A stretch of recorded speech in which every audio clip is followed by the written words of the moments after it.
This is Creighton Avenue in St. John, and almost like every residential street in New Brunswick over the last 3 years, property values here have soared, and that's been having an effect on property taxes. This year on Creighton, property assessments on the average house increased by 22%. That's on top of a 36% increase last year. Compounded, that's a 66% increase in property assessments here in 2 years. And in New Brunswick, that's not unusual. For example, on this street in St. John's North End, property assessments on houses jumped by 56% all at once just this year. And in this part of the city, known as the Lower West Side, assessments are up 74% over the last 2 years. So no surprise, with assessment increases that large in so many neighborhoods, property taxes are beginning to rise as well, but with a bit of a delay.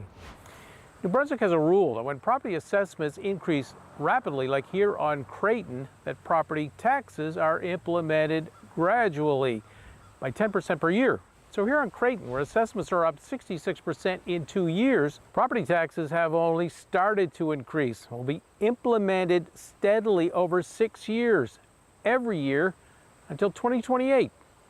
All over New Brunswick, this has been happening. Large property assessment increases have been triggering property tax increases that in many cases could last for years. It's something municipalities hope homeowners learn about and make an issue in the upcoming election so that it can be dealt with and fixed. In most Canadian cities, dealing with a sudden rise in property values is not a big deal. That's because most cities have the power to lower the tax rates on houses when assessments go up and to keep property tax bills revenue neutral. So why don't New Brunswick municipalities do that?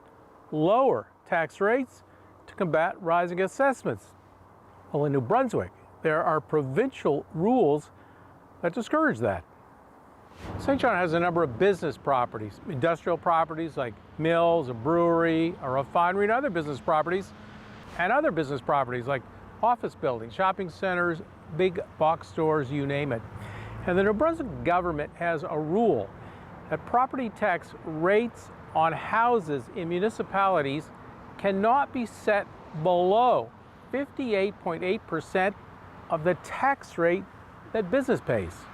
Several New Brunswick communities already have their residential property tax rates at the minimum 58.8% of their business property tax rates. Going any lower requires lowering all property taxes.